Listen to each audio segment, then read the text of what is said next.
What's up, y'all? Hope y'all doing good. I'm Anthony K. Thomas, and welcome to Wrestling with Rumors. Welcome, everyone. So, before we get into everything that is a new episode of Wrestling with Rumors, like I say every week, every rumor that I'm about to read to you is exactly what it is. It is a rumor.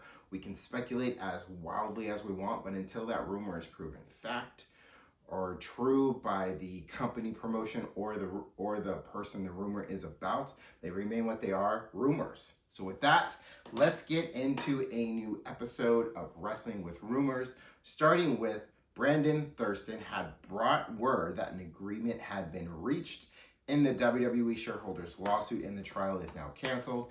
That is actually true. Vince McMahon had reached an agreement to a settlement, so there is no need for a trial. In other words, basically for the most part, what had been said about Vince McMahon and what has been said about Vince McMahon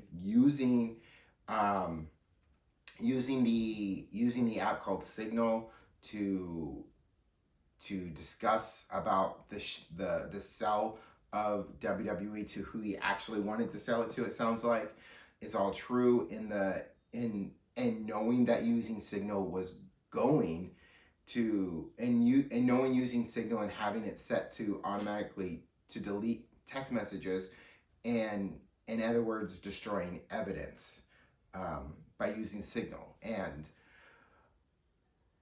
nothing against Signal, but when you're someone in that kind of power, whether you are Vince McMahon or if you are someone within the Trump administration using a app to discuss something, for example, with the Trump administration discussing things that are classified that shouldn't be talked on an app called Signal, and you accidentally, whether it's an accident or not, you bring in a journalist. That probably was an accident. He probably didn't realize that he did that. Having a journalist in on the conversation, not realizing you have a journalist. That was some smart thinking there, Pete had said. But in Vince McMahon's case, using the Signal app to discuss WWE information to possibly sell, instead of having it in an open market to try to see who would want to buy WWE, already having someone in mind to buy it, but using the Signal app to do all that. They had proof by having the settlement. It's proof of that being true. So, moving on. Fightful says AEW will be adding nationally televised talent to their roster this summer. There's already plenty of speculation that is referring to the New Day. Since the New Day got released, didn't want to take a pay cut. They know what their worth is, and they left WWE. There's already been a lot of talk and speculation that the New Day, Kofi Kingston and Xavier Woods, formerly known as them, would be showing up in AEW. And I think it's a question not if, but when. And now that they're free to go where they want to go, it's going to be fun to see what they are going to do now that they're not a part of WWE anymore, and they have that kind of freedom to do what they want to do with their characters. So to see what comes next, whether it's in the independents or in AEW or hell, even in TNA or wherever, is going to be fun to watch. So I think we should sit back, grab some popcorn, and enjoy the ride for whatever comes next for those two.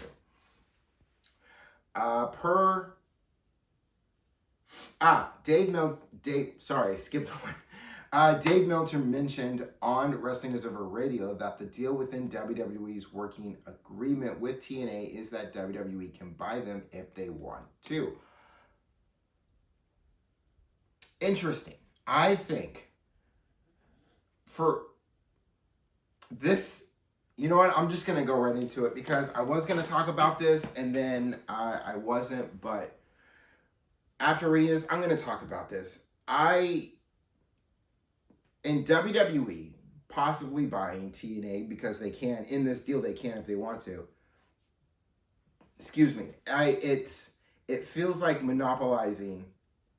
trying to monopolize professional wrestling in a sense in WWE because it started way back in the late 80s, early 90s when the territories were slowly going out, and Vince McMahon at the time was buying up the territories. It started with that, and then many years later, you have WWE buying WCW and ECW, and then you have WWE that has bought Evolve and has bought AAA. So it feels there's a very big understanding of how it feels like WWE would be trying to monopolize professional wrestling in a sense, and with WWE with the idea that WWE can buy TNA if they want to in this agreement, adds to that speculation of WWE possibly trying to monopolize pro wrestling. But monopolizing pro wrestling, or in this case, monopolizing anything in sports, entertainment, in any aspect of the world is never a good thing, because in the world, it's always good to have options. In professional wrestling, it is good. It is a good thing we have options. It is a great thing there is a company like AEW, like TNA, like any other wrestling promotion out there. It is good to have these options because there can't be a one all be all one stop shop kind of thing. There has to be options. So I love WWE. I will always love WWE. WWE was my introduction into professional wrestling. It is the thing that I love it, and as much as I love it, I will stand up and talk negatively about it if something is not right in that situation that I don't agree with. So I hope WWE doesn't buy TNA because of the fact that it is good that TNA is out there they have this partnership with WWE, absolutely, but they're still doing their own thing, and I love that. I love that that is out there. I love that AEW is out there, and they're doing their own thing, and they're picking up a lot of momentum these days. So it is great. You have TNA, you have AEW, you have WWE. These are great options, and I hope that WWE doesn't buy TNA because of the idea of monopolizing, because in the entertainment aspect, it's already happened. It's happening, right? It is happening. When you look at a company like Paramount and how they have swallowed up, and how they are swallowing up Warner Brothers, and how they're swallowing up Warner Brothers, and how that deal got approved, and now they have Warner Brothers, and that merger can go through. That merger, that kind of merger should have been a Warner Brothers Netflix thing, because that was Netflix, and how Paramount came in and stole it from Netflix is all kinds of effed up. And so monopolizing in anything, unless you're playing the game Monopoly, no, it's not cool. But once again, I hope WWE doesn't buy TNA, because I love the options out there. Moving on. Per WrestleVotes, WWE is not planning to run a Roman Reigns versus Cody Rhodes match anytime soon, despite some teases for as much. It was a cool thing to see backstage at Clash in Italy. I believe it was Clash in Italy. Yeah. But moving forward, I think there needs to be a lot more time before we get to a Cody Rhodes Roman Reigns type of thing, because we went back to back on it. It was a good 2 years of them going at it. So there's no rush to get it back. Let's keep it on the shelf for a little bit longer until the time is right for it, because there will be a time to revisit these two again. It's just a matter of when. Moving on now to a few things I wanted to touch on really quick. The rumor aspect was really short this time around because there were quite a few things that I wanted to touch on. So that's why the rumor the rumor part of this show was a little bit shorter than usual because there were a few things I wanted to touch on really quick, and I'm going to get to them. First off, let me start off with WWE erasing Chris Benoit from their history.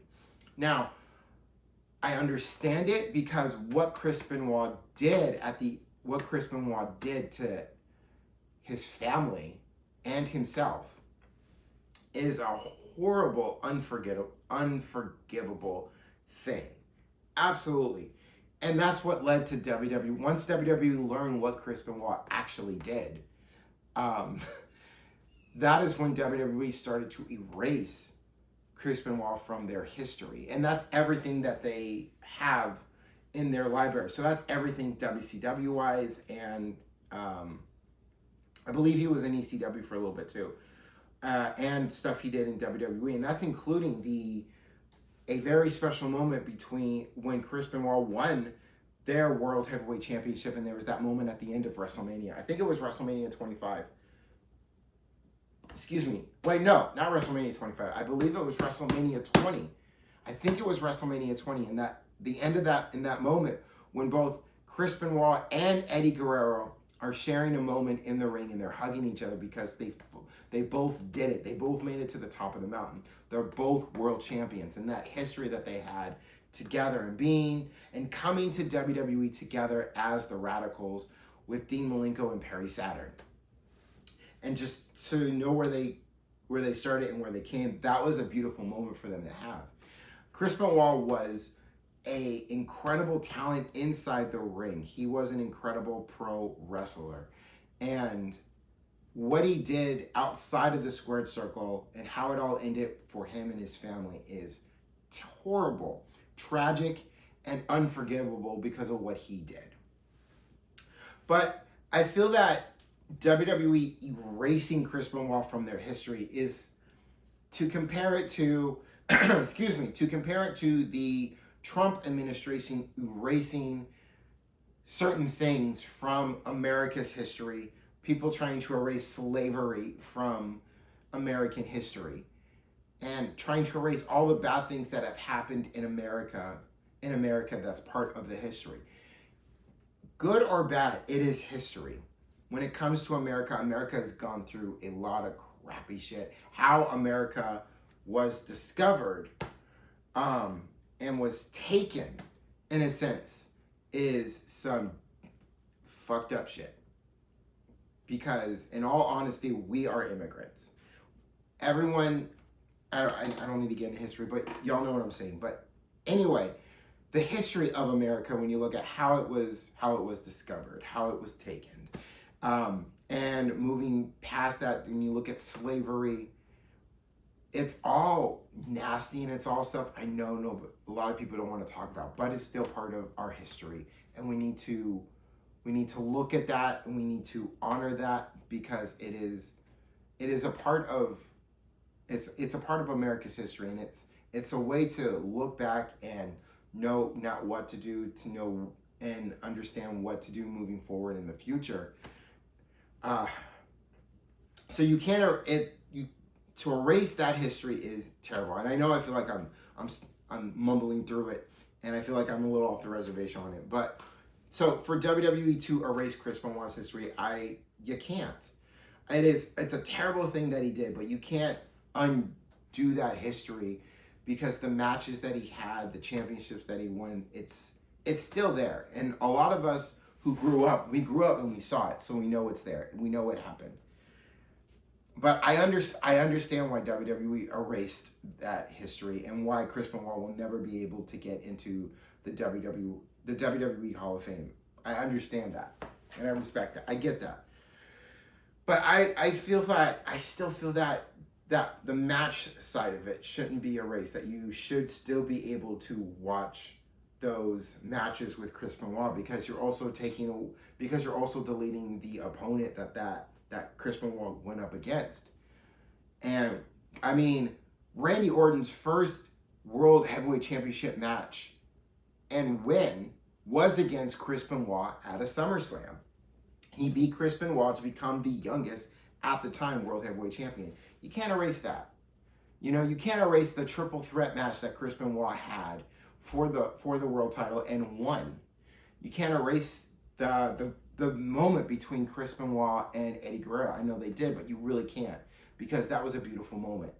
So yes, what he did is horrible and tragic and unforgivable, but the history of it, the matches that he had, can't be erased. So there has to be some kind of middle ground where you're still able to. I mean, you can go on YouTube and other channels have his matches where you can watch it. But I just feel like there should be some middle ground where you should be able to still watch his matches, but understanding what he did, but being able to look at the wrestler and see who he was in the ring. The crippler, yeah, anyway. The next thing I want to talk about is Night of Champions. And there's nothing to really, I don't want to predict, I'm not predicting any matches on this one. So I'm going to read a little something.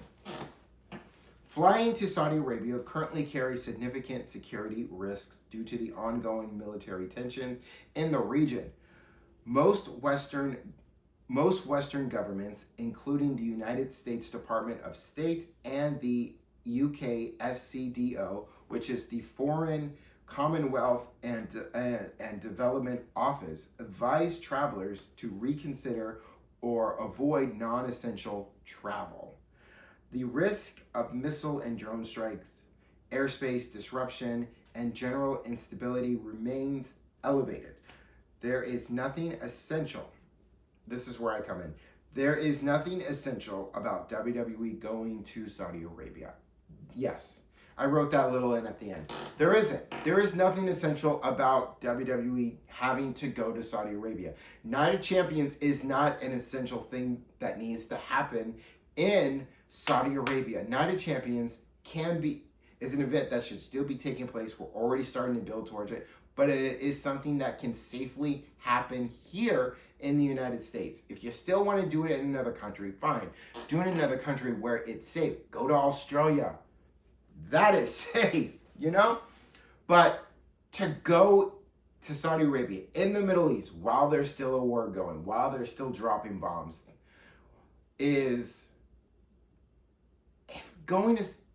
going there still, I'm not okay with it. I feel that to me it tells me that WWE doesn't care as much of the safety of their rosters of Raw and SmackDown that are going to Saudi Arabia. It makes me feel uneasy. I don't feel safe in what WWE is doing. WWE should have picked a more safe venue here in the United States, or if you still wanted to go somewhere else in the country, you're about to begin the second leg of your tour. You could do it somewhere in the UK where it is safe, but in the Middle East, in Saudi Arabia right now, it is not safe. So Night of Champions, and I've been saying this till I've been blue in the face, and they're still going through with it, and I'm not okay with it. Am I still gonna watch Night of Champions? Yes, I'm still gonna watch Night of Champions. I want to see the matches that are going to happen at Night of Champions. Plus, I absolutely want to see who's going to be king and queen of the ring. So yes, I'm still going to watch it, but I'm not going to be watching it with the same kind of joy that I have. I'm going to be watching it a little unease, because I want to watch to make sure that everyone is safe. If that makes sense to all of you, because Night of Champions should not be in Saudi Arabia. Nothing against Saudi Arabia, but and pardon me for my cursing in this, but read the fucking room. It is not safe. WWE, this is not safe to go to Saudi Arabia right now. And I know one of the main reasons why you're going to Saudi Arabia is because you need to get some of that Saudi money right now. That's why one of the reasons why you're probably going.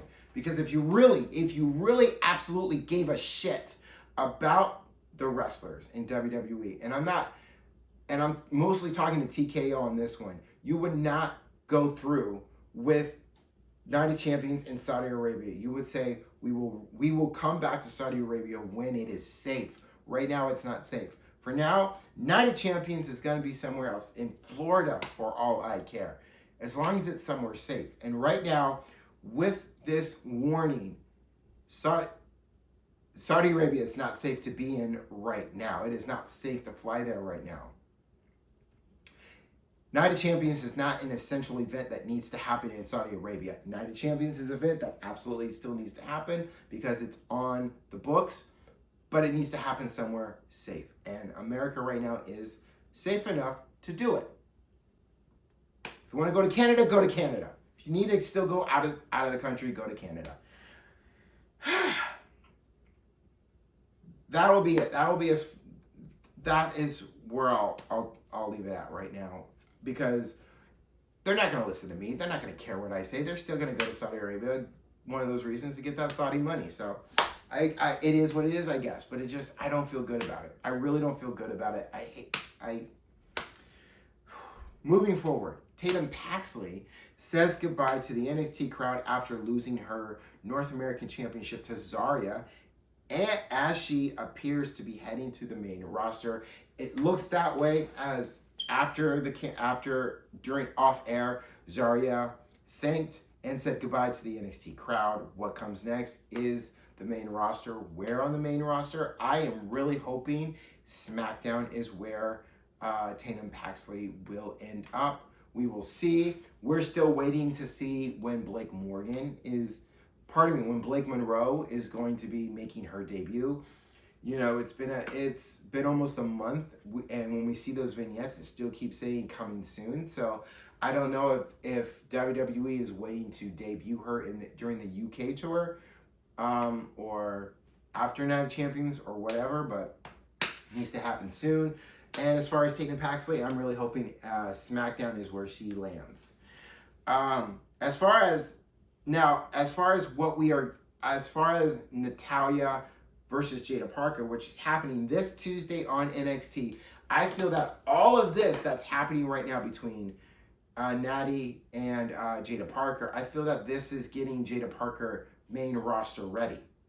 I feel that this match between Natalya and Jaida Parker is preparing Jaida Parker for the main roster to hopefully give her a successful run in the main roster of Raw or SmackDown. And I feel Jaida Parker going up against someone who from the main roster in Nattie, who has that history, who is a low-key legend, is perfect for Jaida Parker. Really makes her dig deeper and search deeper within herself and get her main roster ready. So I feel that is what this is really all about, is to get her main roster ready. But I'm looking forward to the match this coming Tuesday. And finally, one last thing I want to say before I go is that I love doing Wrestling with Rumors and my daily show, my daily shorts of Rumor of the Day. I love doing that because, for good or for bad, pro wrestling is that light in my life. And for me to come on here on a channel that I have, like Wrestling with Rumors, and like I do daily, every day, for Rumor of the Day, I want to be that light for all of you. And I know there are so many options of wrestling channels out there to watch, to choose from, and I wanted to be part of that choice because I want to be part of that light that to give to all of you, to sit down for however long an episode of Wrestling with Rumors will be, for a quick few minutes of Rumor of the Day, and share that light and speculate with all of you and discuss with all of you about rumors and things that are happening in the world of professional wrestling across different promotions. Granted, I knew I'd talk a little bit more about WWE and stuff, but I love it. I love talking about it with all of you, and I love sharing that light with all of you. So I am in no way going anywhere. I just wanted to take a quick few moments at the end of this episode and say thank you to everyone who watches. No matter how high or low the views are, I appreciate those who watch. I do not take any of those views for granted. I appreciate every single view and like that I get from all of you. So thank you.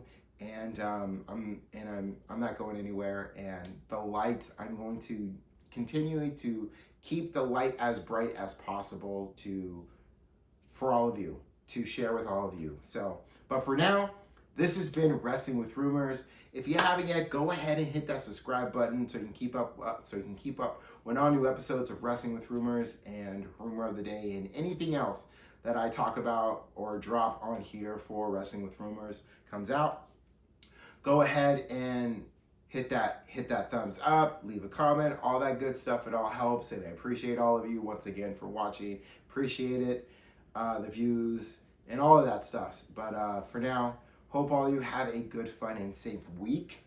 Don't forget to take care of yourselves, and I'll see you all on that next one. Peace, y'all.